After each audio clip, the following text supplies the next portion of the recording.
Welcome to the Run for God Run Club, where you will find God in a runner's space. Welcome to the Run for God Run Club. This is your one stop each week to be motivated and inspired to get off the couch and onto the running trail, where you can in turn inspire others to do the same. Let's learn, laugh, and leap into running together, giving God the glory for what we are able to do in His name. Amen. I am your running host, Dean Thompson, and we are back from an incredible weekend with Run for God, folks. Once again, it is Run for God founder Mitchell Hollis. Thanks for having me, Dean. Man, what a great weekend, huh? It was pretty awesome. Yeah. Yeah. Many stories. We'll get into that a little bit later, but yeah, it's a humbling weekend. That's what I told somebody. I said, my takeaway is it's very humbling, because I think for you and I both, we realize we can't do that. We can't create what happened this weekend. Yeah. It's a testament that this ministry is much, much bigger than you or I or Gay and Holly or anybody involved in this. It's much bigger than all of us. Yeah, and there were a couple of moments in particular for me personally this weekend that just smacked me upside the head and made me so thankful, but again, like you said, so humbled. And then Charlie finished the weekend off by stomping on our toes. So. Yeah, he did. Which was good. Yeah. All right. So before we get started, let's talk about our sponsor for this week. Again, we say this every week, but if you own a business out there and you would like to support Run for God and allow us to support you, you can send an email to runlanehollis@gmail.com. Lane will get you all the information on how to become one of our partners. But this week's partner is Gathered Goods. Gathered Goods is a special kind of produce market. It only happens a handful of times a year. And I'm sure that's about to be coming up right now, but it's ran by a local household name, Casey Carpenter, who's a great friend of mine. They provide the freshest produce shipped in just days before the sale, sometimes even the day of. The variety of goods they bring is really just unreal. It's really a great organization, so be on the lookout for the next produce run by Gathered Goods. It will be worth every penny. And Dean, this came as a result of Casey really trying to help the farmers of Georgia. Mm-hmm. Casey's a state representative here in our state, and he started traveling the state and buying up produce back during COVID, when everything shut down and the farmers were really hurting because all the schools and everything that a lot of this produce goes to was shut down. So he started this, and it's really a sight to see here in Dalton when he does that. It's amazing. He's organizing people from all over the state, and he's boxing this stuff up, and something only Casey could pull off. Yeah. Such a well-oiled machine when it's taking place. It is. I mean, you literally get in line where there's 60 cars in a line, and you think, oh my gosh, this is going to take forever, and the line just keeps moving. You run right through there. Somebody opens your door, throws the stuff in there, and you're off on your way. I mean, and it's like $20 or something. I mean, it's cheap. Yeah. Very cheap for what you get. So it's pretty neat. Kudos to Casey and Gathered Goods, the whole team down there. He has a lot of people volunteering and helping him do that. Yep. So yeah, go check them out. That's awesome. Well, Facebook posts obviously were plentiful this past week after the weekend, and I was looking through all of them, and it's so hard to I wanted to share one, and it's hard to come up with one. It is. And so I this is a nice short one. Came from Ben Reed, and again, a household name for us. Gwen and I are back home in Ohio this evening from the Run for God 5K weekend. My cup is overflowing. I'm at a loss for words to describe it all. You all are such amazing people of faith. Thank you, Team Run for God, Mitchell, Holly, Gay, Dean, for all you did to bring us together. Thank you, Run Club, for your stories this weekend. You are strengthening my God connection, and for that, I will be eternally grateful. I have been and will continue to pray for you in your journeys ahead. So many great posts, and this one just kind of gathered them all together. Yeah, and just kind of put a little button on it, When he says I'm at a loss for words, That was just kind of my sentiment. I've run into people this week, and then we've talked about it. And somebody asked me, how'd your weekend go? And what do you say? Because it was so awesome. I mean, like I said at the outset of this podcast, I boil it down to one word, really, and it's humbling. Yeah. I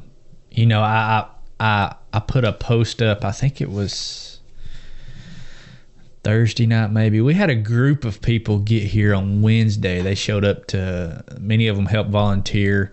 And I went to they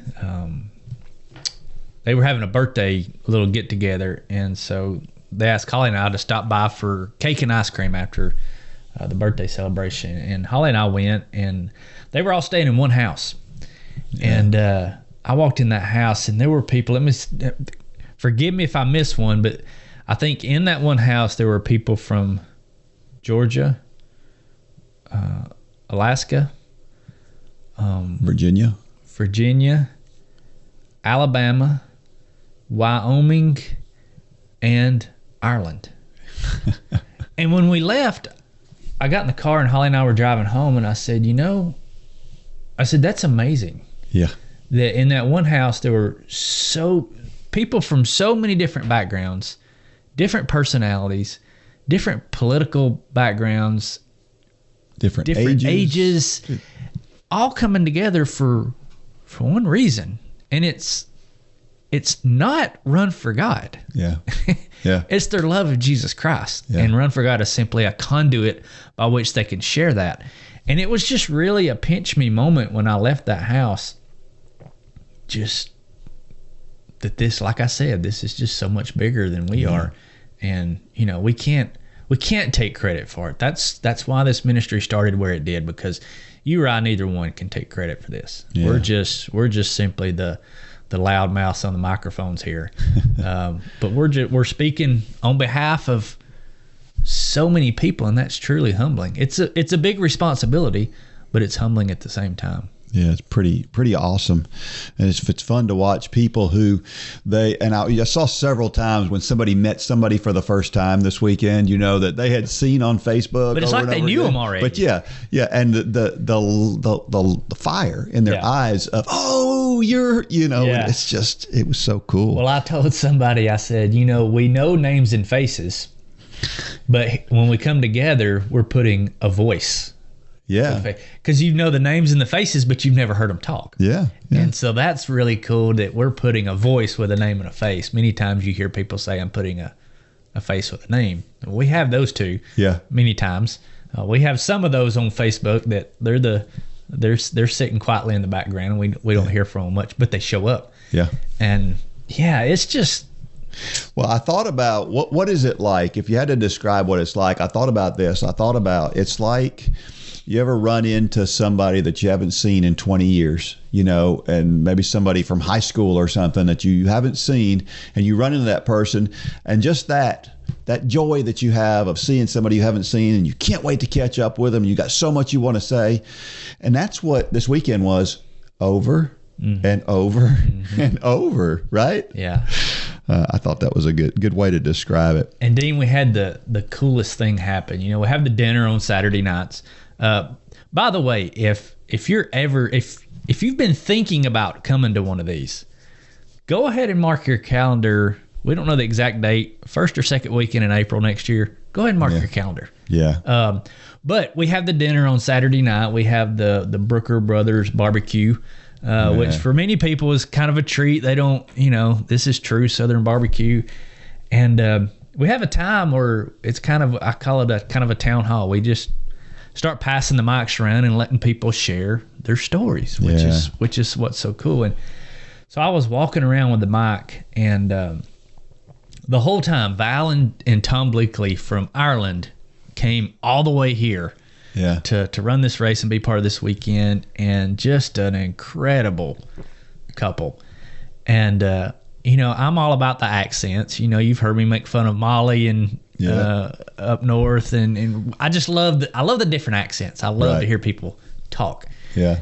And Val and Tom were at the top of the list this weekend. But I was passing the mic around, and I was just hoping one of them would raise their hand and say they have something to say, and they didn't. And so we kind of moved on, and we had a band there, and the band was performing, and I was standing in the back, and Val walks up to me.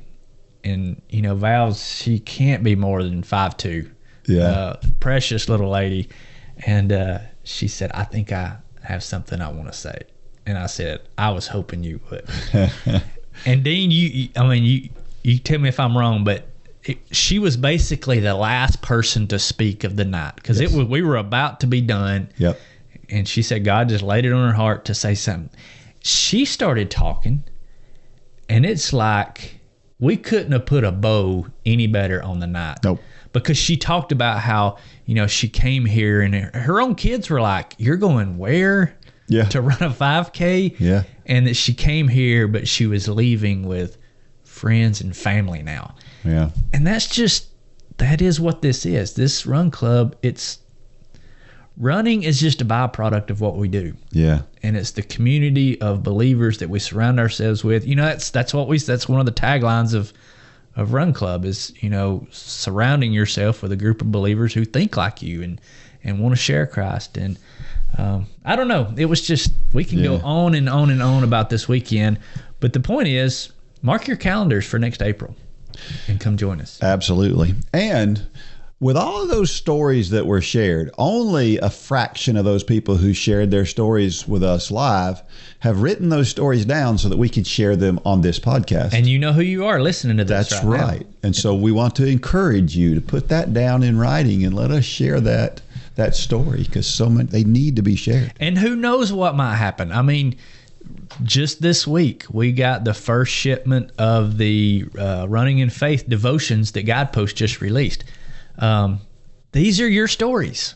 Yeah. And so you may share that, and it may wind up in the next printed version of devotions. Yeah. And who knows how many people that's going to reach. I'm excited about that. We're gearing up for the official launch of that. By the time this podcast comes out, it will have already launched. But I think Guidepost is going to bring a whole different clientele. If I don't really like calling it clientele, a whole new group of friends to this ministry that we've never reached. Yep. And so that's going to be exciting. Yeah, yeah. What I liked about this weekend the most is that there's so many people who are struggling with something. Yeah. And they were all very open, not all, but most of them were very open about the things that they struggle with, and sharing all of that together. You realize, you know, we talk about Paul all the time, and how Paul was, you know, he was still praising God even though he was in prison. We had a bunch of Pauls there this weekend. Yeah. And that was really cool to see folks that are so strong spiritually. Yeah. And sharing that with everybody. And I think people were a little bit taken back that they come to what they thought was going to be the warm South to run a nice warm 5K, and it was spitting snow by the end of the race. Yeah. And so it was freezing, but we had a nice big bonfire for everybody. Not many people took advantage of that. I was surprised. Yeah. Maybe they just didn't see it, but the ones who were standing next to it were very glad it was there. Yes, they were. So it was a great weekend. It was. Well, we did have a trivia question from our last podcast, and it was this: what is the fastest anyone has ever covered the marathon distance while running?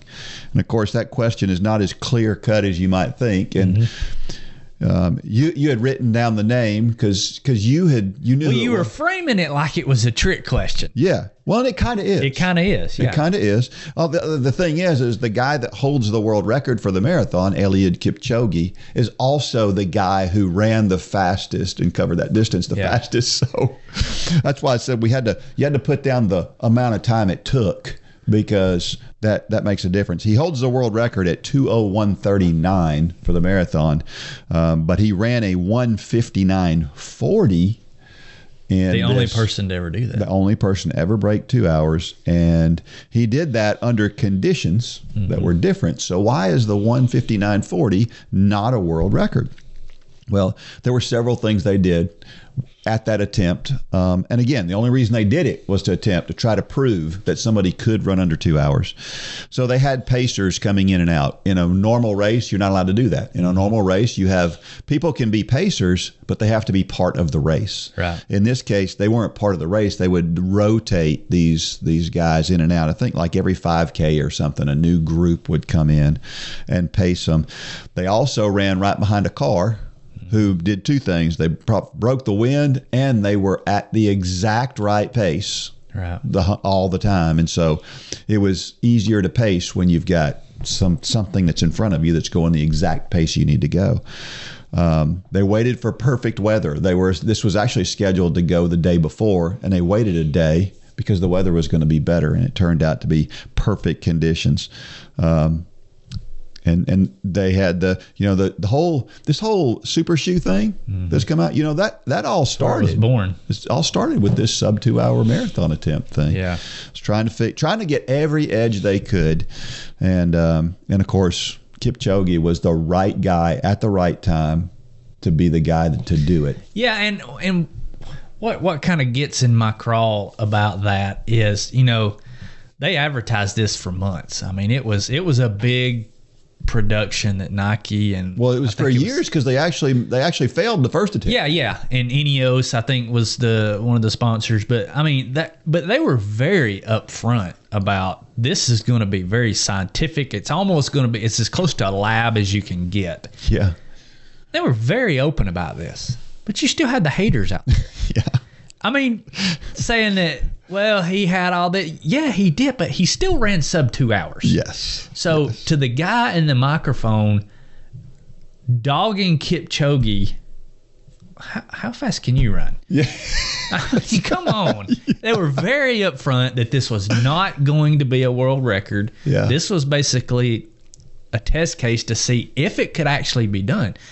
And I really feel that it can be done now. We've proven that it can be. Yeah. I think within the next 10 years it'll happen on a course. Just because we've talked about this a lot, and I think you might disagree a little bit, but just because the fact is out there now that somebody's actually done it. Yes, it was under perfect conditions, but you've got that. We talk about the 4-minute mile before. There's a mental barrier that's been There's overcome. a mental barrier that it can't be done. Yeah. And that has been proven. Yep. Wrong. It can. The human body can run sub 2 hours. Now, it's a day where all the conditions get replicated and they're running a course like I think London's one of the courses that is typically a world record course, and all the things are going to have to fall just perfectly along with that right person to do it. But I think all of the stars will align one day in a race, but still. Kipchoge was the first one to do it. I don't care if he still ran it on his own 2 feet. Yeah. Outside in the weather. Now, sure, they staged some of the events around him, but they didn't do anything to him other than the shoes. Yeah. But yeah, you've said it on here before. He truly is the GOAT. Yeah. Yeah. There's marathon running. No question about it. It's not even close. There's a lot of courses out there, and a lot of times when things can't be counted as world record. The Boston Marathon is the biggest one that I think about when I think about. Some people have run super fast times on the Boston Marathon course, but it can't count as a world record. And the reason for that is there's a rule called the drop and separation rule. Mm-hmm. The drop and separation rule says that the finish line and the start line have to be within a certain distance of each other in order for it to count as a course. And the reason for that is, a couple of things. You could run down a mountain. You could run down a mountain. Yeah. Or you can run with a serious tailwind the whole way, which has happened at Boston a couple of times where the tailwind, it runs west to east. So it's not unusual to have a tailwind at Boston because most of the time. Ryan Hall, technically, I mean, he has the American record for the marathon, but it didn't count because it was at Boston. That's right. And he had all those conditions. That's that day. right. Yep. Yeah. But with that said, Boston's not an easy course either. No, it's not. So it's kind of, Yeah. That's what makes Boston interesting because, you can get that tailwind. But if Boston was a flat course, somebody would have probably already broken 2 hours on that course. Yeah. But anyway, that's the way it works. I think the American record, the second fastest American ever, and who holds the American record still is Khalid Kanuchi. I don't know that I realized that until I started looking at this. I for some reason, I think I still thought that Ryan Hall held the American record, but he doesn't. It's Khalid Kanuchi, and this is old now. It's back around, I can remember what year it was, 2000 or something like that. It's been a long time. I probably should know this, but I don't follow running like you do. Does America have any top contenders in the marathon men's field right now? No. I think they did. No, I mean, when you look at the top, like I don't know the numbers, so I'm just speaking off the top of my head here. But if you take the top 100 fastest marathons ever run, probably at least 80, probably 90% of them are going to be from Kenya, Ethiopia, or Uganda. Yeah. There's just they're different there. They've got abilities that, and maybe it's part of his training. It could be a lot of different things, but sure. But anyway, So probably the place where the marathon, I think, the world record. Ever since 2003, the world record's been broken 7 times since 2003, and each time it's been on the same course, and that's in Berlin, Germany. So it's Berlin. That's what I meant to say a while ago. Yeah, well, London's fast too. Yeah, London is fast too, and there have been a lot of really fast times at London, but Berlin is the place where it seems like most likely that if somebody breaks 2, it's probably going to happen in Berlin, and so it's crazy. It's cool though. All right, we got the 10K kicking off. Yeah. So if you're on the journey from the couch to marathon, the 10K's kicking off. We had the 5K kickoff a few weeks back, and so we got people running different distances now in Run Club at the same time, which is pretty cool. Last year we only did the couch to marathon, and we had other people joining us at various spots, but now we have organized virtual 5K going on with the 10K starting right now. But let me say this. For all of you who just finished the 5K this past weekend, who said, I'm just going to step off at the 5K, rethink it. Yeah. Rethink it. If maybe you got the confidence, maybe you got the realization that, I can go further, because that tends to happen. Yeah. And step back on the wagon with us and keep going on this journey. Like I said, if maybe you ran the 5K and you want to walk the rest, that's great too. Yeah. This club is wide open to walkers now. We don't talk about it as much as we probably should. I'm walking again now. Yeah. So jump back in at whatever pace you want to, and because it's all about the finish line. Yeah. Some people here are all about speed. That's awesome. You're all about speed. Yep. But some people here are all about the finish line. Yeah. And that's awesome too, because there's lessons to be learned in both of those circumstances. So if you're out there, you did the 5K, you graduated maybe a week or 2 ago, and you're trying to decide what to do, the 10K is ramping up right now. So jump on board with us and go through to the marathon. 100%.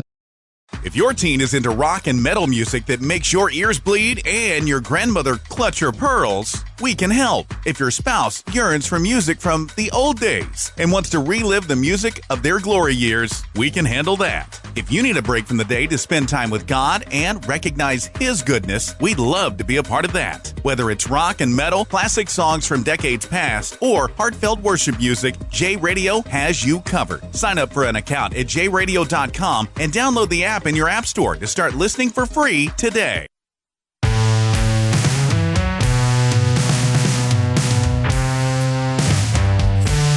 All right, we're back, and hey, don't forget about Thursday nights. If you happened on this podcast and you're just listening to this for the first time or the second time, and you haven't really looked into Run Club, if you're part of Run Club, then on Thursday nights we do a live session every Thursday, and it's a lot of fun. And hopefully, I get a lot of feedback. A lot of people really appreciate the running knowledge that we try to pass along on those Thursday nights. And so you want to take part in those Thursday nights. If you don't get a chance to be there live, it is on the group Facebook page, so you can always go back and look. But if you're there live, it gives you an opportunity to ask questions. And we've had some guests on there as of late. We have had some guests on there. Just last week, you had Angie breaking down the 5K weekend for that. Yeah. Angie and Rebecca, which that was fun to watch. They just took over. Yeah. Yeah, so maybe we'll do more of that in the future. Hey, I had some comments about Lane and Rebecca's podcast. Yeah. People really enjoyed that. I was a little nervous how that was going to work out with those two, because it's hard to get a word out of them sometimes, but they were very talkative on that podcast. They did a really good job. Didn't they? They did a really good job. And I had some adults mention to me just yesterday that they really needed to hear that. And so that's, so many times we think people don't listen to our youth, and it's not true. Right. Our youth, I call them youth, they're grown adults now. But they bring a perspective that many times we don't think about. And so kudos to Lane and Rebecca for really pointing people to Jesus through that podcast in their own way. Yeah. They don't do it the same way we do, but they did nonetheless. And I heard from a lady last night that said she really needed to hear that. And so kudos to them. Yeah, I saw a lot of those on Facebook, and I've gotten some messages from people who, again, the injury portion and what we were talking about overcoming and not feeling like it's the end of the world. I think a lot of people need to hear that, hey, look, there's other people that are in this boat. The bigger picture. Yeah.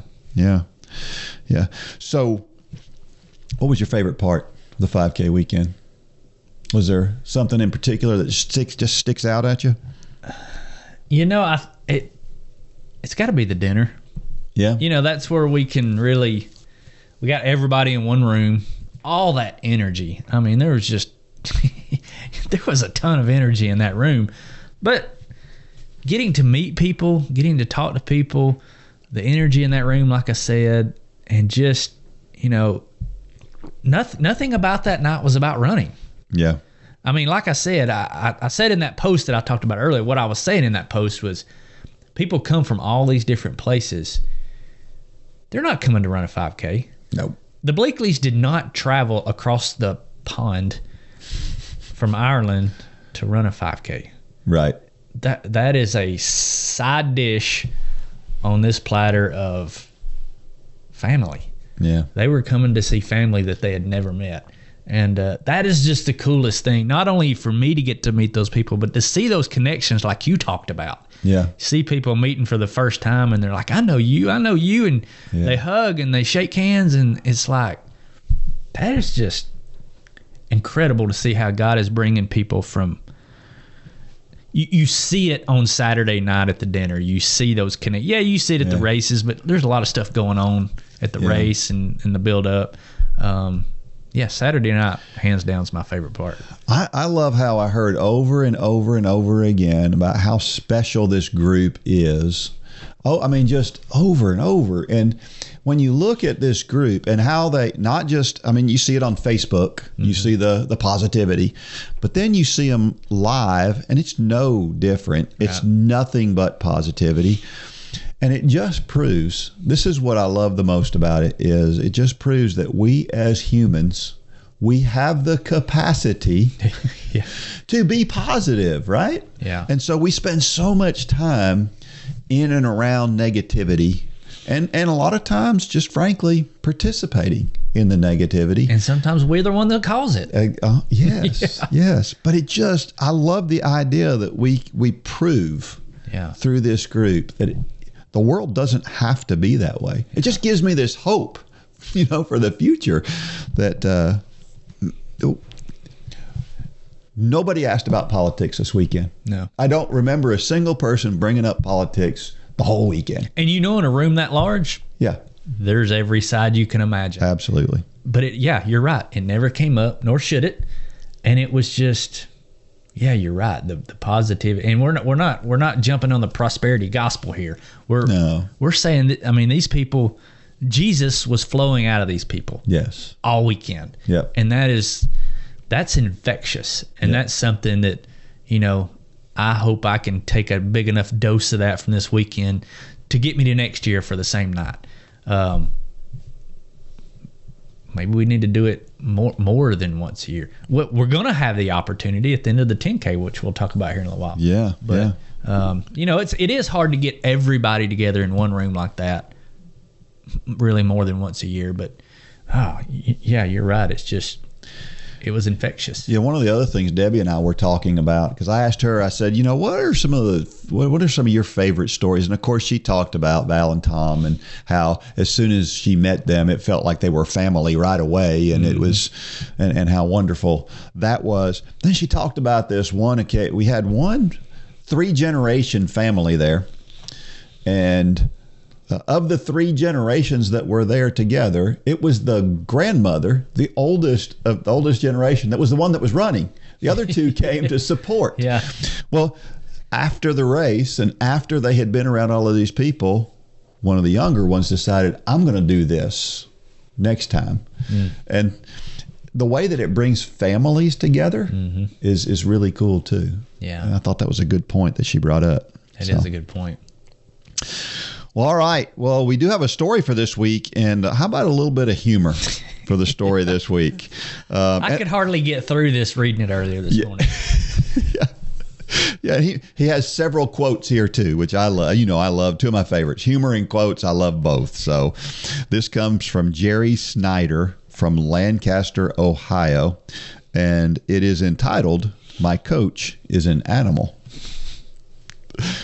A good coach can change a game. A great coach can change a life. That's from John Wooden, legendary basketball coach. Once upon a time, I had a dog who liked to chase cars.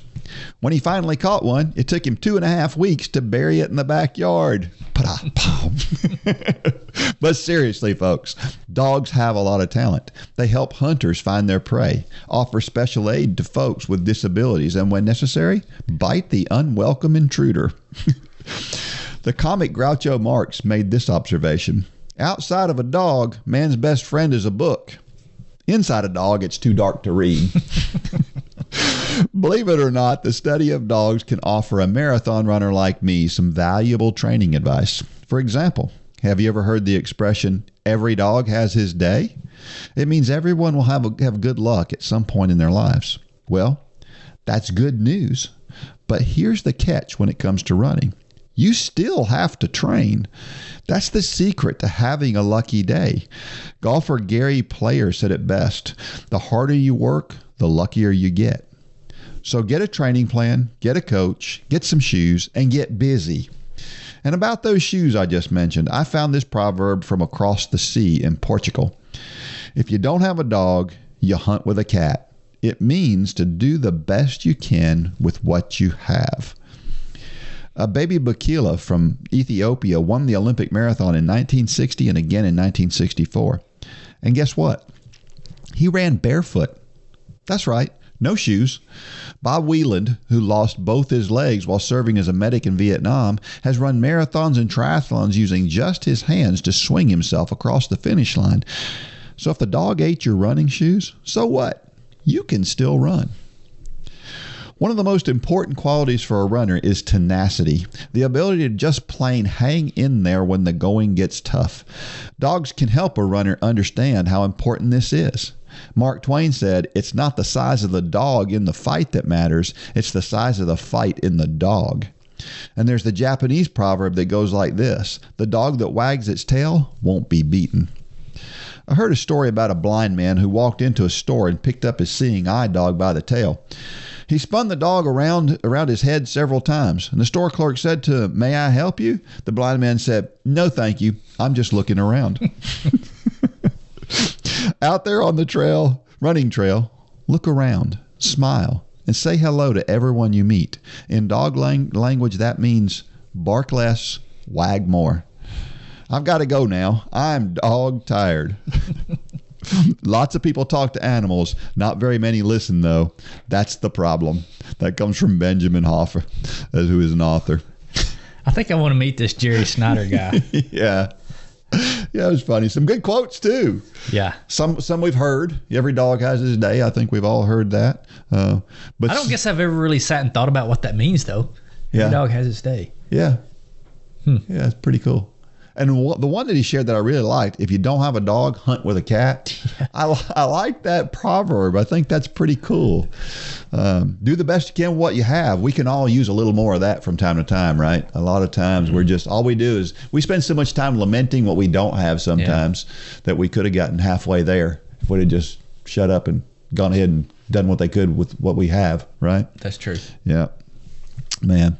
It's like those artists who take old junk, and they make something out of it. Maybe it's a recycling thing or whatever. But some of it's weird, but some of it's very weird. There's one of those. I'm not big on palette art, for example. Have you seen the one in Chattanooga by the Riverwalk? Yeah. It's a area where there's statues and stuff, and it's made out of just.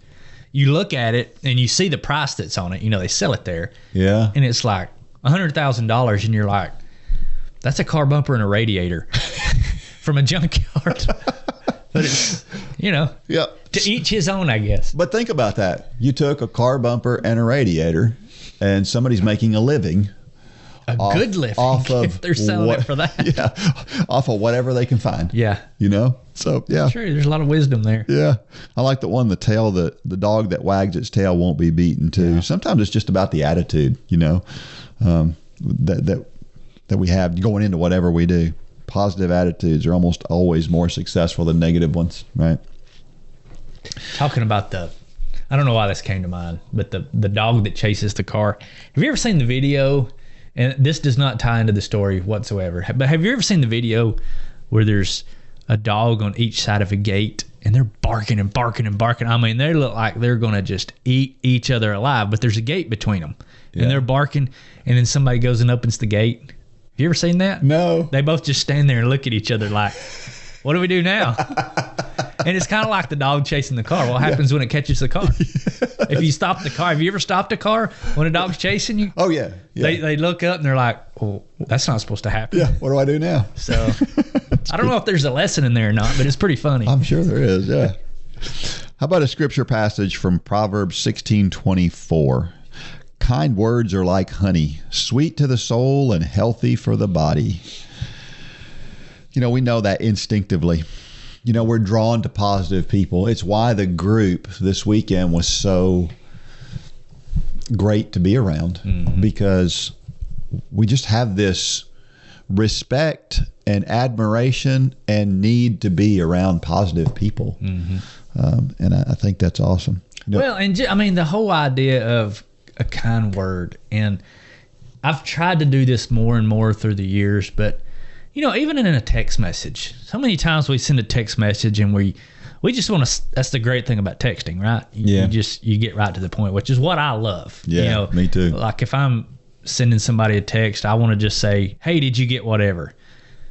But I've tried to really include something positive. Like a lot of times I'll say, thank you for all that you do, or hope you're having a great day, because those little things matter. Yeah.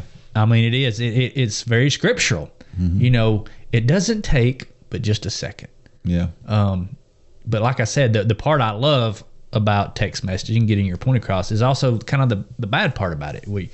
The face-to-face interaction, which we talked about, but include something in that next text message. You'll be amazed at what it does to the other person receiving that, because you never know what that person's going through.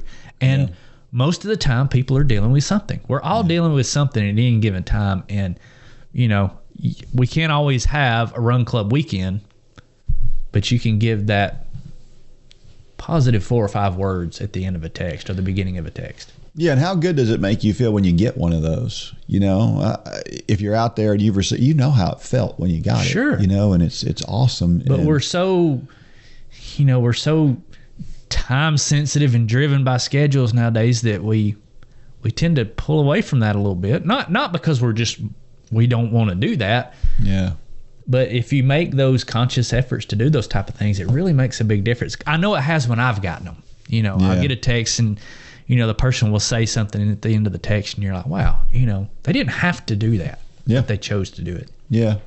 It's great to look for opportunity. I found an opportunity this weekend after I was going through and looking at the Facebook post from this weekend, and somebody had commented about the college girls being there, how great it was that they were there. And so I took their message and I sent it to them and showed them, here's how important it is that you guys are so awesome in when you're out in public and you're representing the college, that you're such a positive person when you're out there, because people notice. Yeah. And I think people enjoy getting to see and meet some of them, because, you know, we do talk about them a lot on here. Yeah. And that was cool for some people to get to meet them. So, yeah. Yep. But you know, when you talk about treating people kindly, you know, I've got a serious pet peeve. And when I see somebody, you've got a pet peeve? Well, I've got more than one pet peeve. You know it. Yeah. But one that really bugs me is I despise seeing somebody treat somebody as less than because of a position. Right. People who treat cashiers like garbage because they're because they can. Because they know they don't really have any recourse. Sure. A waitress or a waiter, it's people who have tried waitressing or being a waiter. They know that it's a tough thing, because there's always going to be some of that. So I always try, because I know those people get a lot of that. I always try to have something positive to say or do, or, if I'm whenever I sign a receipt, for a meal, I always write "God bless you" on it, because I want them to get some kind of positive You're tipping message good from. when you write that, don't you? I do tip well. It's funny because when I was young, I didn't tip well. Yeah. But I try to. And it's kind of like the text. It's those little things that that waitress, of that restaurant that you're at 10 o'clock at night. Yeah. That person needs to hear that. Yeah. We really need to be listening to God in some of those moments, because think about it. You meet a middle-aged waitress in a restaurant at 10 o'clock at night. She's got other places she would like to be. Yeah. For whatever reason, she's there working, and that person needs grace and kindness and love. Even if it's just a few words, it can make a huge difference in that person. I've seen it before. Yeah. And there's so many opportunities, right? Right in front of us that we just completely miss so many times. Right. And you mentioned it before. We're so busy. We're busy moving on to the next thing, and that's how we miss it. And when we talk about it in the context of Run Club, we would never. We're so busy building each other up in Run Club, right? It's nonstop, and it's great. It's fantastic. We have the ability to do that with everybody that's around us. Sure. Not just these people that we know, that we love, but people that we don't know. And I think it's easy in the context of Run Club. Yes. But outside of Run Club, it can get a little bit messy, but we need to get down in the mess sometimes. Yep. And it's biblical. It right? is. It is biblical.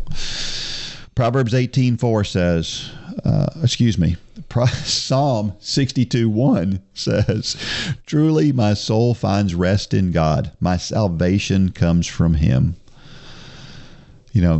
God tells us, when things are hectic, things are headed in the wrong direction, things don't feel good, we're getting discouraged.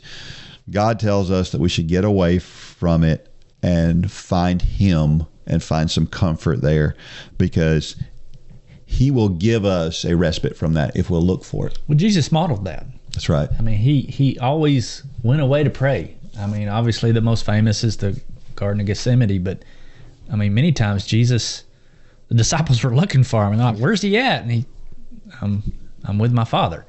And that's we need to get, I don't know how many times I've said it on here, find time to do nothing. Yeah.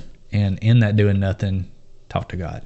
It's funny that you say that. This past week, my son just had a birthday, and we were having lunch for his birthday, and he mentioned that very thing. I don't think he listens to our podcast or anything else, but he mentioned, not exactly in those words, but how you need to take a step back and relax occasionally and soak some things in, and I thought that was good to hear from him.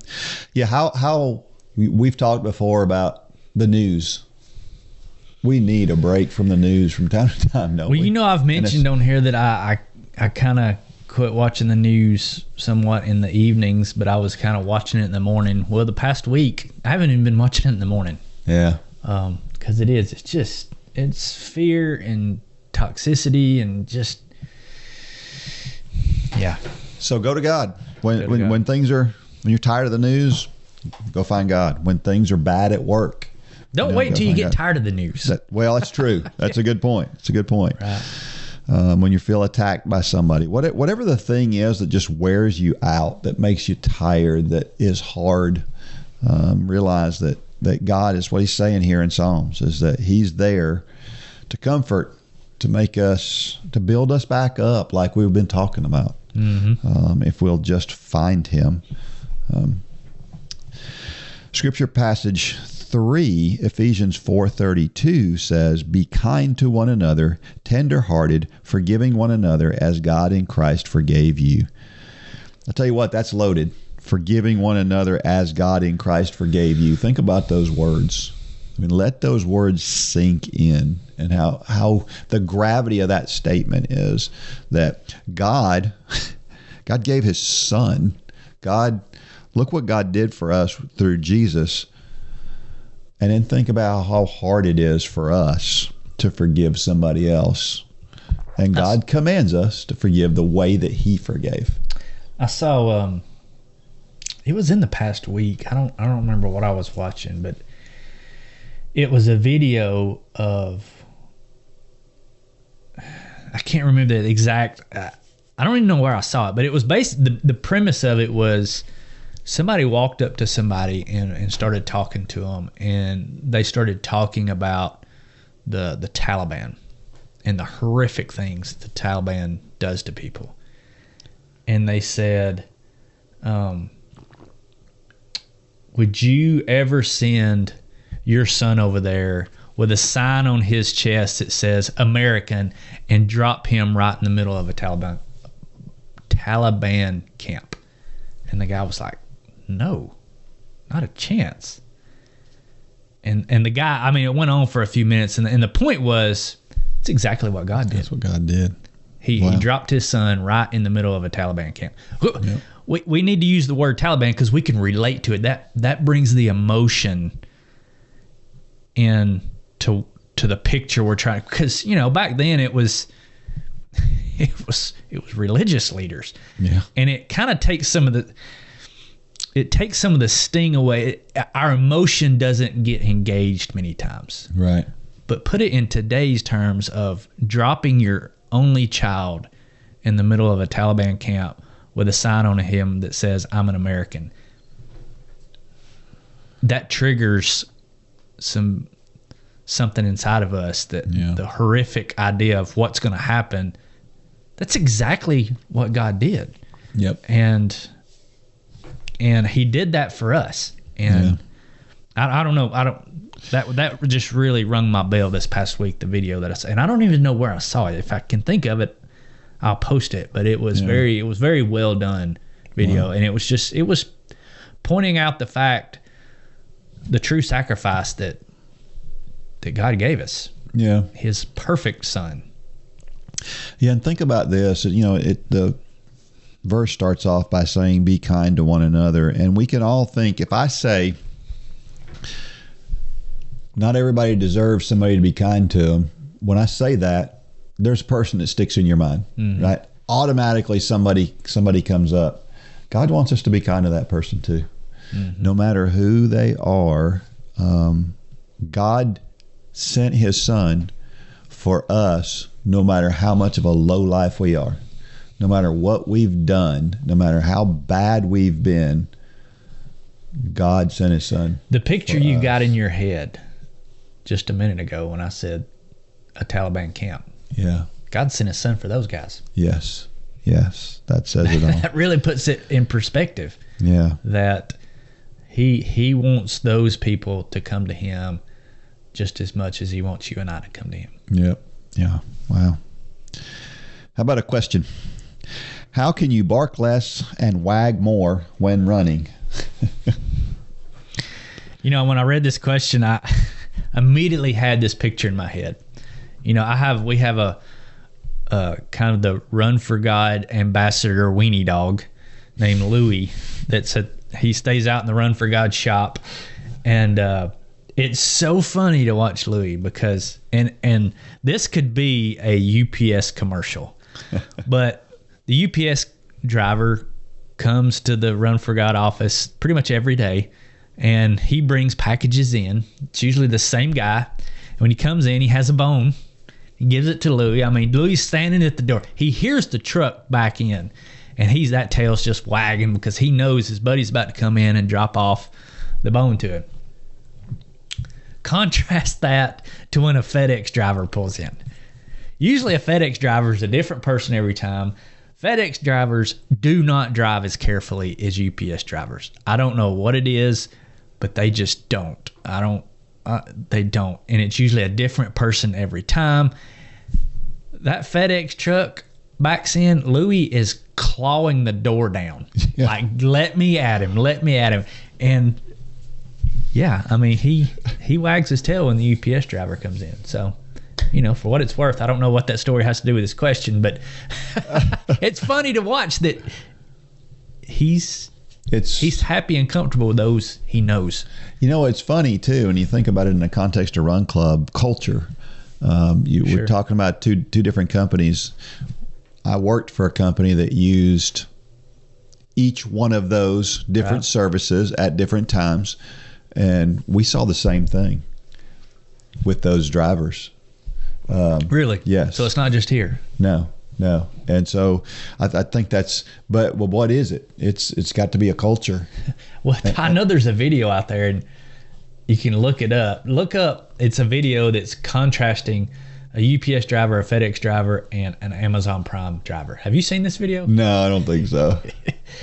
I mean, the Amazon Prime driver, it shows him pulling up and putting the package in front of the doorstep, and he grabs the broom and he sweeps off the front porch. And then it shows the UPS driver coming up, and he kind of throws the box down, and then he leaves. And the FedEx driver pulls up and he throws the box at the door, and then he kicks the door in, and he tears the front door off, and then he leaves.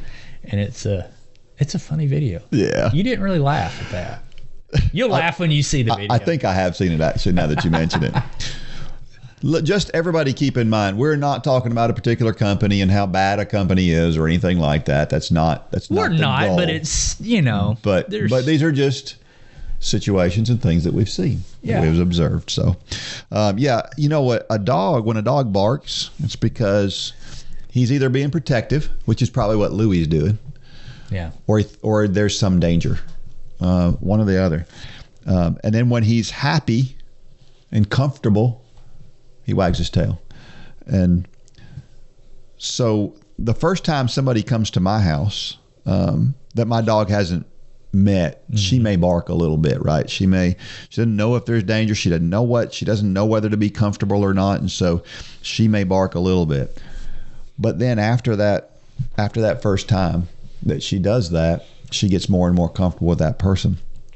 And I think about that in the context of our running, that the first few times that we go out to run and we try something new, we try to go a little further, we try to go a little faster, it's uncomfortable and it's hard, and we're, for lack of a better term and for this story, we're barking.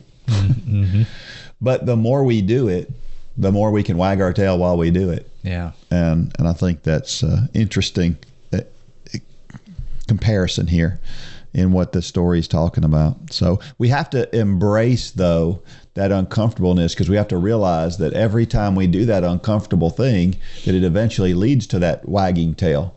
And when we can do that, you know, you see there's two different types of dog. Well, there's more than two different types of dog, but I've seen both types of dog when I'm running.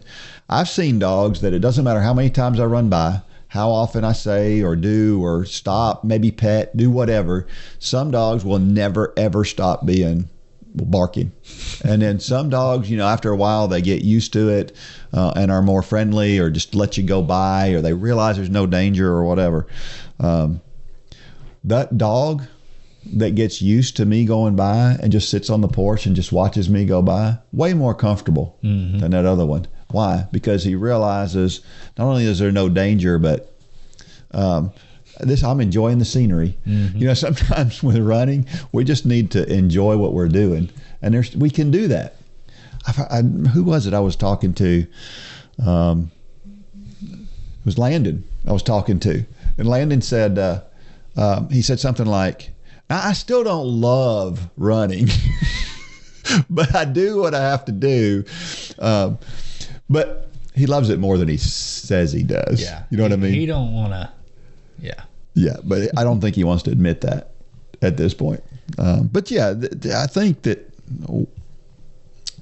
bark less, swag more. You'll enjoy your running way more if you'll just accept and embrace the uncomfortableness. Landon's relationship with running is like the dog that sits on his front porch, who he's not coming and barking at you yet, but he's also not wagging his tail yet. Yeah. He's just kind of looking at you like the verdict's still out. That's right. That's right. Yeah. That's exactly Maybe one day you'll get him to wagging his tail. Yeah.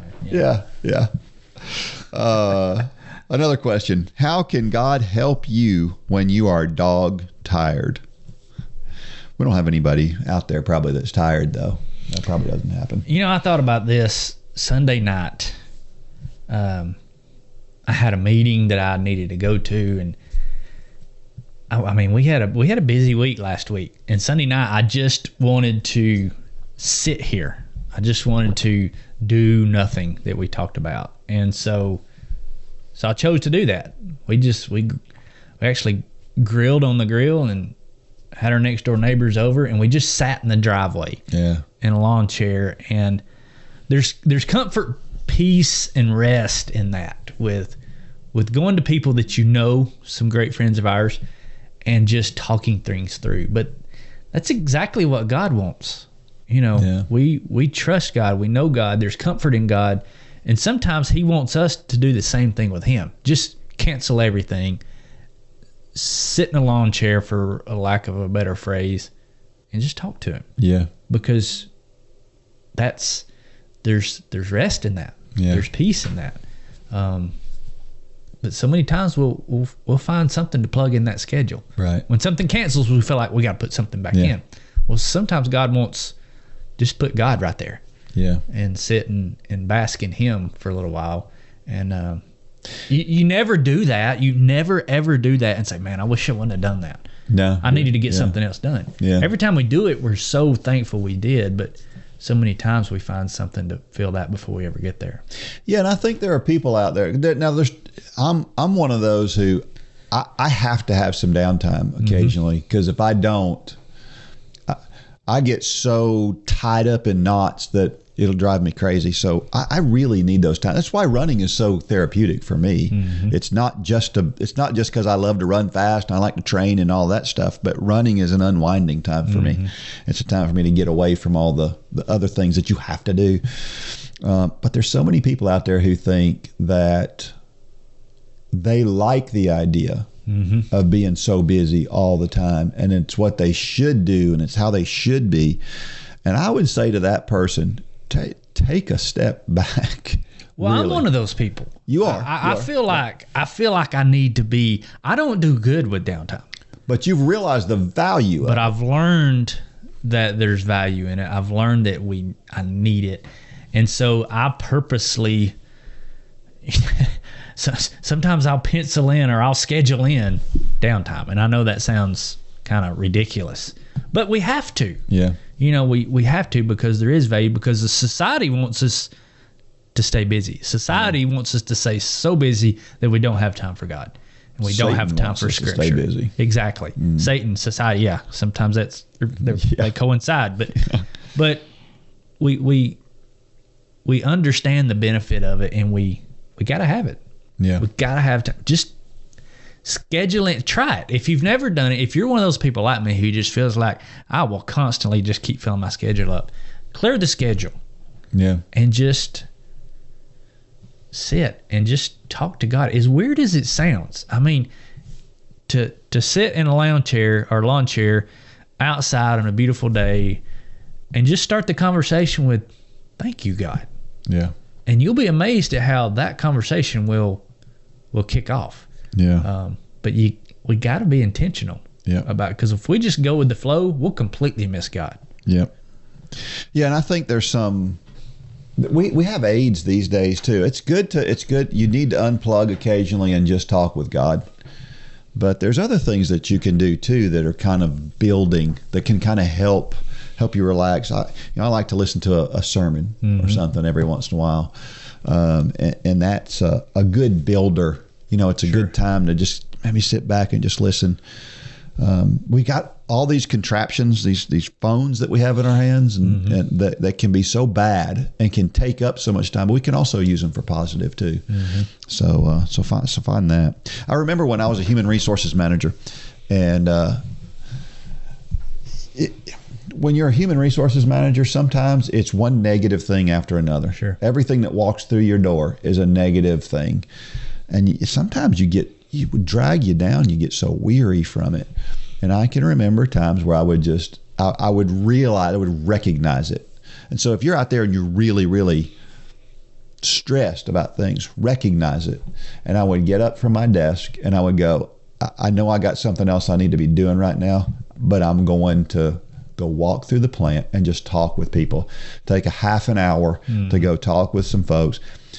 It always felt so good. Yeah. Because what was I doing? I was getting away from the negativity, and I was finding it was still doing something, but it was doing something more therapeutic and enjoyable. Yeah. So you don't have to necessarily just sit there quietly, although I would say we need to do that. Sure. For sure.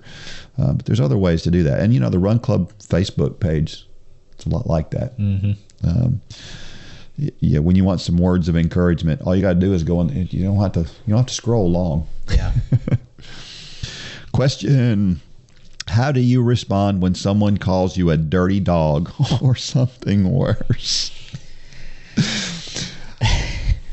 I think that's a funny question, which goes along with the whole story.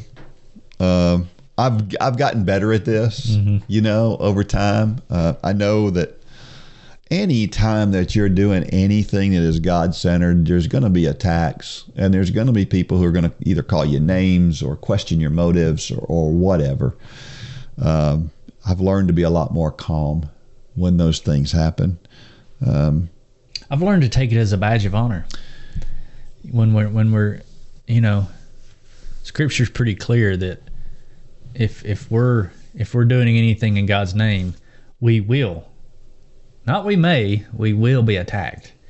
And so, many times in a weird way, it lets us know that we're doing something right.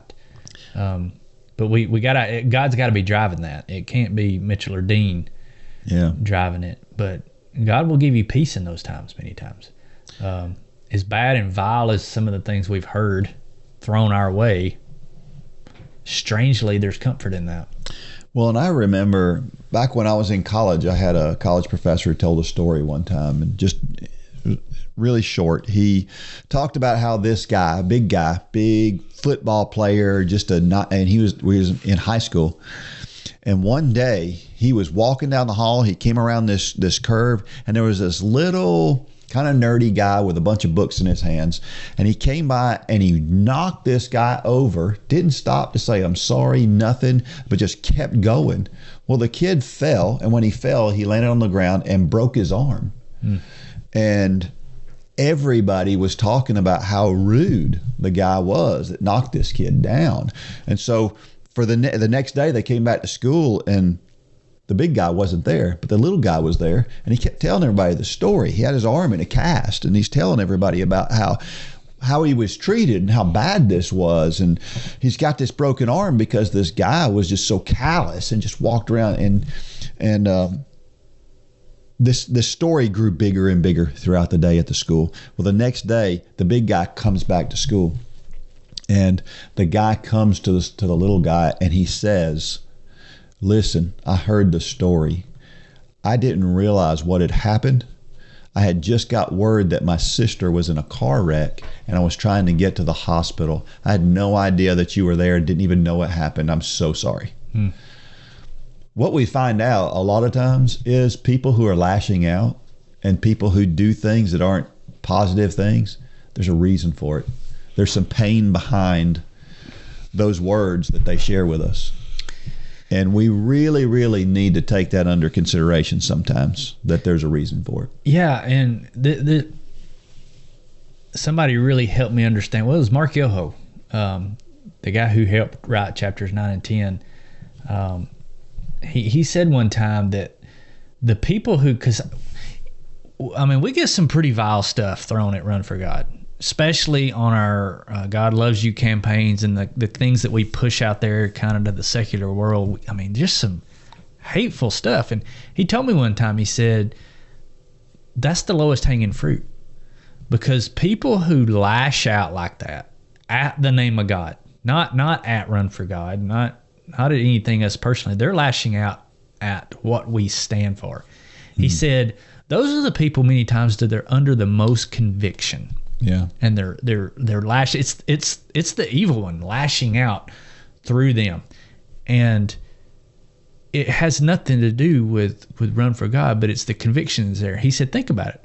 The people who see your ad and don't agree with it and don't say anything, that's just a lack of conviction. But the people who are lashing out, something is driving them deep inside to do that. And he said, those are the biggest opportunities as well, because if you can turn that person to Christ, many times that personality of that person is one of those who's very vocal. Yeah. And if you can turn them to Christ, they'll be just as vocal and for Christ. Yep. And it really changed my way of thinking about how, and it's exactly how Paul thought about people. That's exactly right. I mean, he was witnessing and singing to the people that had him in chains in prison. He was preaching to the guards, and I don't know. It's just a completely different perspective, because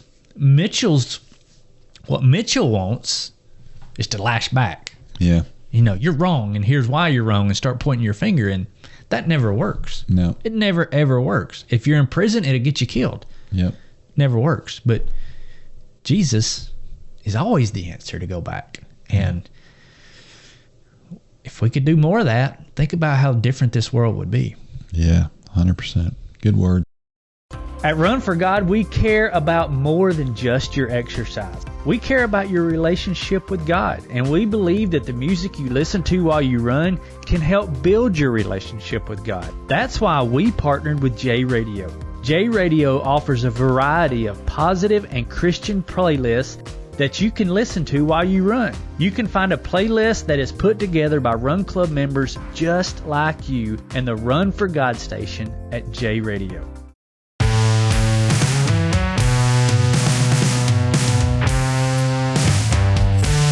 Okay, so we're back. I beat you to the punch again, dude. So if you're out there and you work for FedEx, we were having fun. I don't know why I started thinking about this, but we were not bashing any company out there. That we were talking about some videos. We were talking about the FedEx and UPS driver that come to my house. So we're not casting a blanket over any company out there. So before I get a nasty letter from FedEx corporate, which I know I won't get, just know we were doing it all in fun and in love. 100%.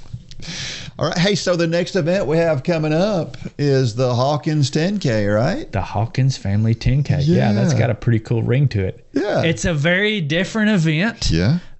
You and I are actually not even heading this thing up. No. Angie and Patrick invited us down last year. They were doing a kind of a makeshift 10K for the 10K race. You and I, along with the college girls and our family, went down and ran it with them. And they basically drew a line across a running path through this beautiful area of Cartersville, Georgia. And she had a cooler with some waters out on the course. Yeah. And we got done and we were like, this was awesome, because it was no frills. I mean, the 5K, it was a production here in Dalton. The 10K is going to be opposite that. Yeah. But there's something just as appealing about that. So, yeah, Patrick and Angie have agreed to take this on. I think they've pulled in some help from the Run Club community. They're heading this thing up. We're simply going to be promoting it and be part of it. They did it as a fundraiser for Run for God last year. Raised quite a bit of money for what we do here, and they've decided to do it again this year. But we're going to invite everybody. If you can make it to Cartersville, we want you to join us. The link is on the website. You can go find out all the information. You can do it virtually. There is no charge to it. If you want to make a donation, that would be great as well. They are doing this as a fundraiser for Run for God once again.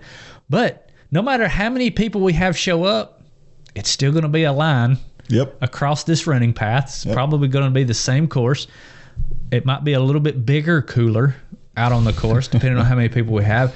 But there's not going to be big music. It's not going to be a production. It's going to be very low key, and we're not even. I don't even think they're securing the venue. We're just all going to show up. I think it's a school. Yeah, we started out. We're just all going to show up there. Like, it's just a bunch of people showing up to run on this running trail in Cartersville, Georgia, and it was it's going to be pretty cool. Yeah, it's going to be fun. And that course, what I remember about the course, it was out and back pretty much for the most part. And so that kind of made it fun, because when you went out and you turned around and you came back, you saw all the high-fiving everybody coming back. Yeah, it was it's a lot of fun. So I remember back when the Atlanta Track Club, I was part of of course I lived down near Atlanta, and so the Atlanta Track Club was a big part of my life when I was in high school. But they had these no frills races. I can't remember, they had a name for them, but I can't remember what they were. But they would charge $2 if you weren't a Atlanta Track Club member, and it would be free for Atlanta Track Club members. And it was no frills. They just basically did the same thing, almost the same thing as Angie and Patrick are doing. And it was so much fun to go to those races, because you went, you ran, and you went home. And it was fun to just go out there and not have all the fanfare and stuff. Now, some people love all the fanfare and stuff. I'm not huge on that myself, but I get it.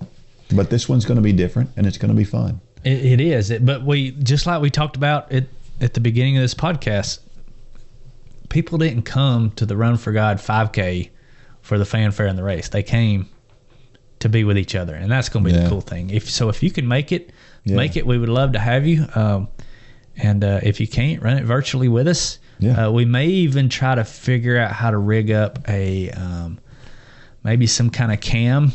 Yeah. To where you know, if you're out there, you could watch it.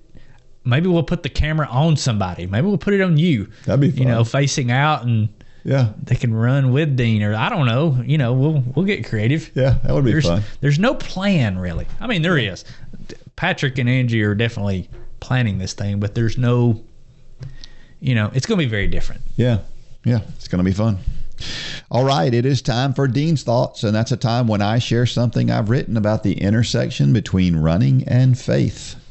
And I just alluded to it, but the Run for God 5K race weekend was as much about the people as it was about the race, as we just talked about.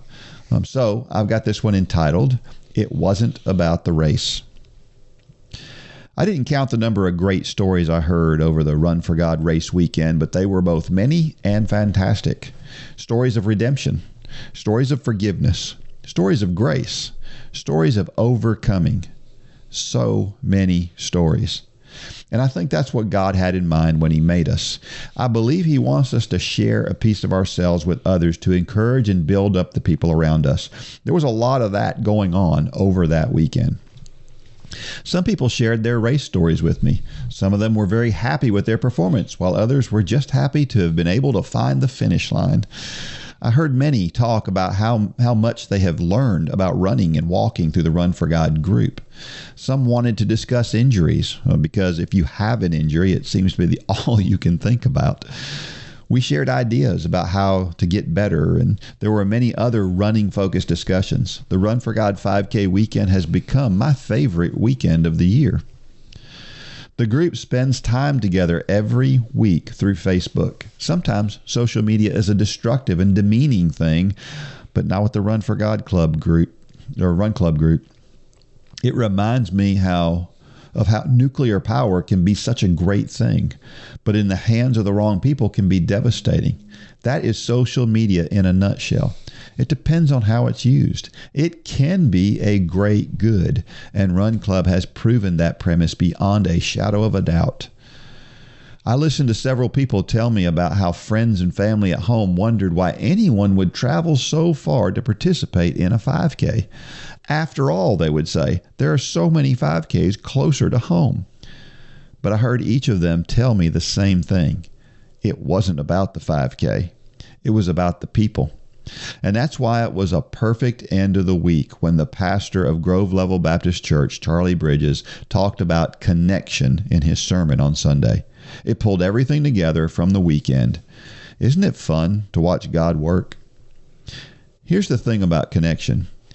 We all yearned to be in Dalton, Georgia because of the people who converged on our tiny town. We wanted to be with those people, to share stories and hugs with them so badly that we were willing to travel from as far away as California, Alaska, Hawaii, and Ireland just to be with the group. What a tremendous feeling it is to be surrounded by such a group. And there were many more who could not make it, but surely wanted to be there. If logistics and money weren't an issue, we could have had 5 times the number of people in Dalton. God has certainly blessed this group in a mighty way. But let me ask the same questions Charlie asked in a different way. Is your relationship with Jesus stronger than the bond you feel with your fellow Run Club members? Do you yearn to be with Jesus every day the way you yearn to be around other Run Club members? For most of us, we couldn't wait to get out of bed over that weekend and meet up with our friends. Do we wake up every day in anticipation of our time with God? Relationships are the foundation of the Run for God Run Club, and a relationship is the foundation of how we interact with God. They are similar in so many ways. We should look at our daily time with God just like we look at our time with each other. It should be something that we yearn for rather than something to be endured. What does your time with God look like every day? We had many travel a long way to meet up with a bunch of people we met online through Facebook. It took a lot of money, time, and planning to pull it off. Other things had to be set aside temporarily to make it happen. Are we doing the same thing for Jesus? Are we making sure nothing gets in the way of that relationship? Let me paraphrase what Charlie asked. How's your connection to Jesus? It's a great story, Dean. What a good sermon. Very convicting. To end the weekend. It was. Yeah. Had a few people, I've talked on here about Charlie Summers before, and I've said that some of the best ones are the ones you walk out and your toes hurt when you leave. And I had a few people say that when we walked out that morning, because sometimes the truth is uncomfortable, and that's you framed it in a great way. Do we yearn for our relationship with Christ the same way we yearn for our relationship with our Run Club family? That's a question that needs to be thought about. There's a hierarchy there. By all of us. There's a hierarchy there that we have, whether we want to recognize it or not. Right? What is most important in our life, it's there. We can ignore what that actually looks like, or we can embrace it or change it, or whatever direction that we need to go in. Very well done. We had one Run Club member who hadn't been a Run Club member for very long, and they had car trouble. And there's nothing worse than car trouble in my estimation. And that will drive me as crazy as anything in the world is having car trouble. And he was having car trouble. He texted me, he said, we may not make it to the dinner because we're having car trouble. Well, I went and met him, and in the parking lot of Walmart, which is where they were parked, waiting for their car to cool down because it was overheating. And in talking about that, I felt so bad for him. Here he is. He's hours away from home. He's in this parking lot. He can't really go anywhere. And he and his wife are sitting in this parking lot. And I'm thinking, how frustrating that is to me. And I'm not even the person in it. And he was so calm about it. And he was just, his attitude was, it's just part of God's story. This weekend is about God's story and us being obedient to him. And for whatever reason, he's got us hanging out in a parking lot right now and with good car trouble. How awesome is it to have that kind of outlook? And that's kind of all of our outlooks should be, yeah, God, you might have me in a place that's uncomfortable where I don't want to be. But what are you trying to show me through this situation? And in a way, it felt like he was just yearning to be where God wanted him. And he really, really, in his heart of hearts, felt like being there in that parking lot was where God had him right there. And he was completely at peace with it. Because logic should tell you that he should be wanting to be where he was headed, which was to all the Run Club people. Yes. We were having a meetup downtown, but he was fine with not being there, which to your point tells me his relationship with Christ is stronger than his relationship with the Run Club. Yeah. It's God's story. I mean, we're talking about it now. Yeah. Man, it's a great perspective. Great perspective. Yeah. There were several things that happened this weekend. There's one thing on me that as I get older works better every year. Mm-hmm. That's my forgetter. And it never worked good. No, it's, but there are a lot of things we saw this weekend. I'm not going to forget. Yeah. Do you struggle with motivation to exercise? Are you looking for something that will challenge you and inspire and motivate you? The Run for God Run Club is just what you need to get off the couch and on your way to a fitter, healthier you.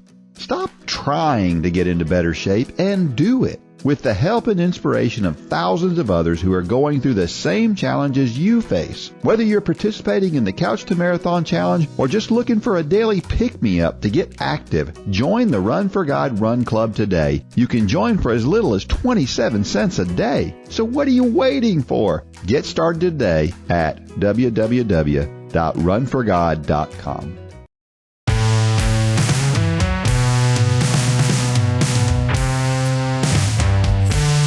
So you were talking about your forgetter and how it's working less and less the older you get. Lane come in a few days ago and he found out on top of all the other things that's going on with Lane right now, he's deficient in vitamin D. Vitamin D, is that right? That's the sunshine, right? Yeah.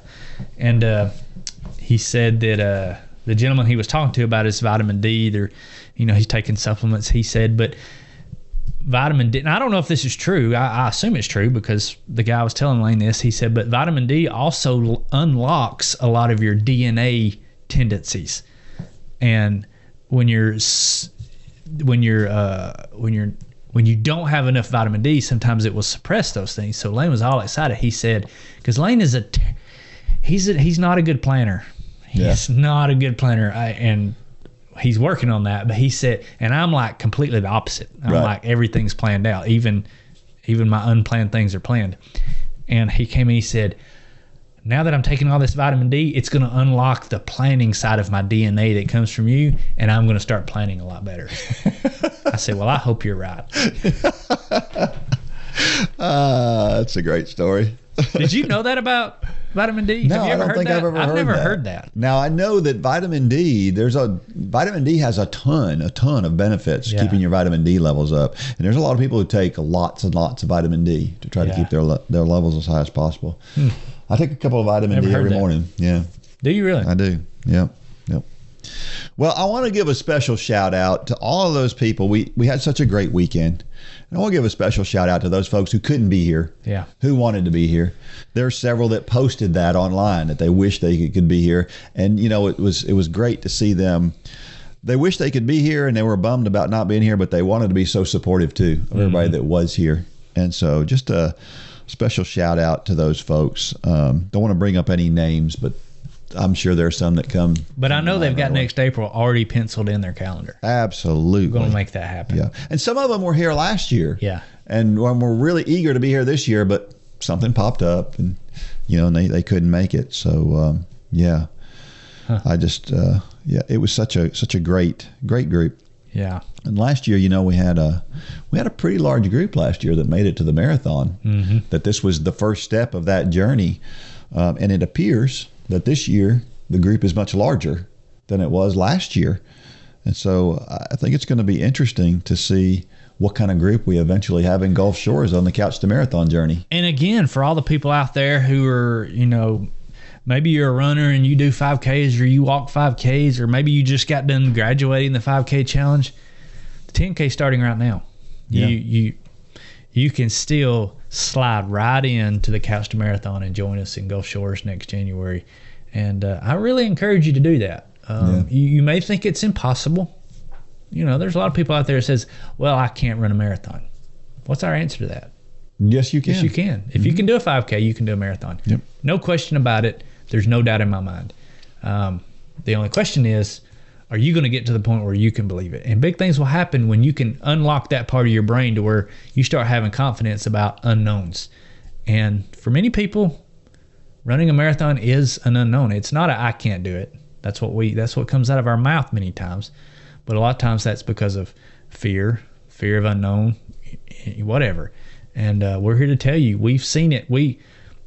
Last year was a test case, and we saw people who had never run complete the marathon this past January. That's right. And man, the change in those people, we didn't know those people when they started, but to hear about the change in those people is incredible.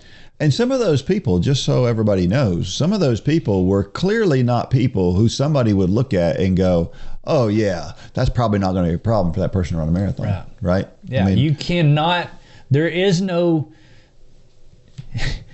there really is no, we make stereotypes sometimes, but there is no stereotypical runner.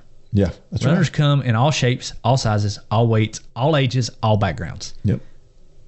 Pretty much anybody, with a few exceptions, can run a marathon. That's period. Right. That's right.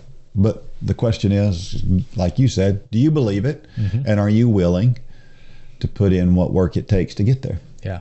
And when you get there, oh, it's a magical moment. So if you're on the fence right now and you're thinking, oh, well, I wish they would quit talking about this because I really feel like I need to do a marathon. Maybe, we don't really need to do a marathon, but I'm feeling something tugging me to do the marathon. I dare you. Pull the trigger. I dare you. Yeah, there you go.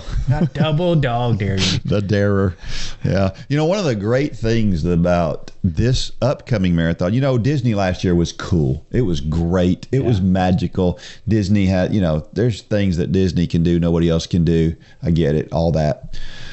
But our run club folks are going to be a significant portion of the participants in this marathon next year in Gulf Shores, Alabama. And it is going to be awesome. I mean, we're going to take over the town of Gulf Shores, basically. Yeah. Because I'm not afraid to say that we could maybe double the size of how cool would that be? That entire race weekend, possibly, for them. Kind of takes us back to the second graduating class of Run for God, which showed up to the Dalton Half Marathon. Mm-hmm. I remember and it. Just took it over. I mean, you weren't even part of Run for God then, but you were running it. Did you win it that year? I won it. Yeah. You won it that year. Yeah. And I kind of got tickled because there was a beer vendor there, a beer tent there. Yeah. Nobody was going to the beer tent. It was like, yeah. I mean, it was just all. It was. So we got to see that firsthand, years ago, and it'll be cool to see that again at Gulf Shores. I hope that happens. Yeah. Yep.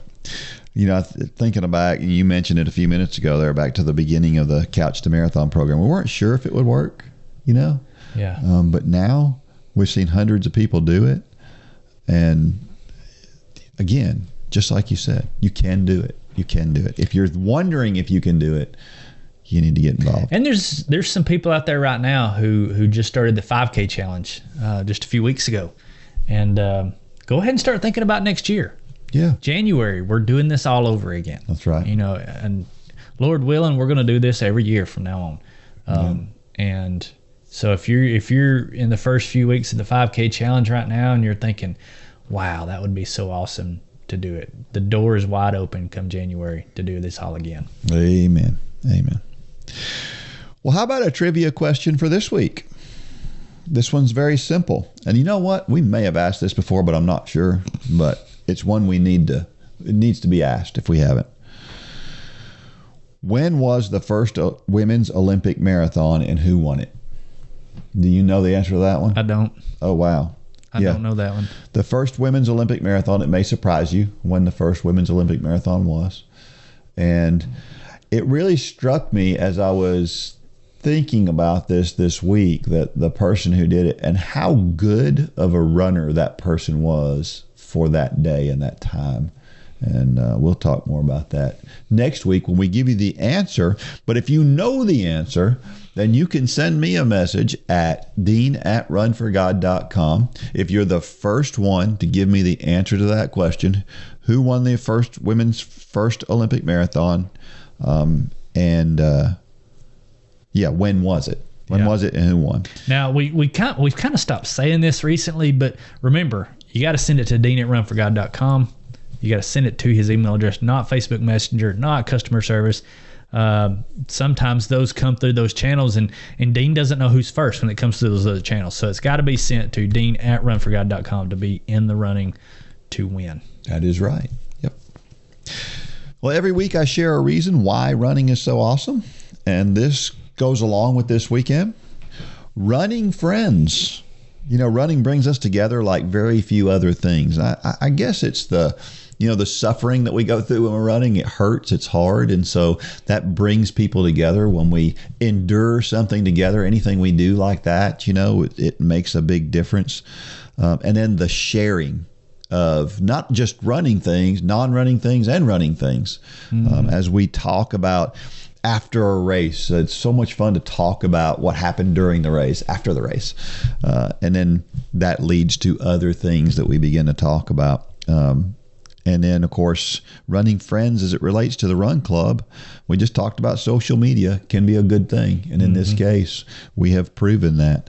And so I feel like it's amazing how many friends I feel like I have now compared to before Run Club. You just so many people that we've met. Yeah, and I feel like I need to say this. The cool thing about Run Club is there have been several people, who joined Run Club. They were cheerleaders at Run Club, and for whatever reason, they started struggling. Maybe in their walk, and they kind of voiced it.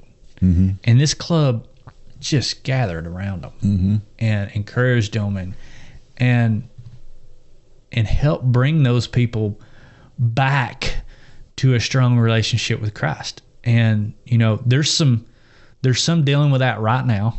Not going to say any names, but there's been some people have kind of reached out and said, "Hey, I'm struggling."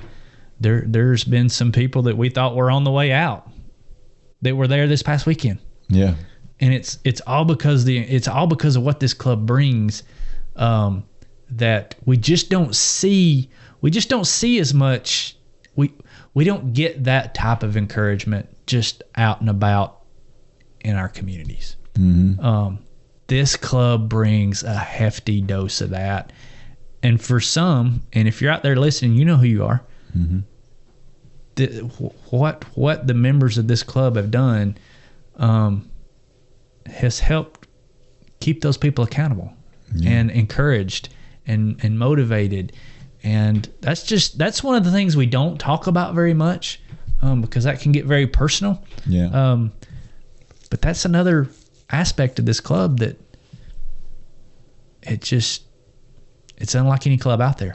Yeah, and one of the things that I hear a lot is people who are off by themselves. They don't have anybody to train with. There's not a local group there, and they're a little challenged by the idea of trying to do something on their own.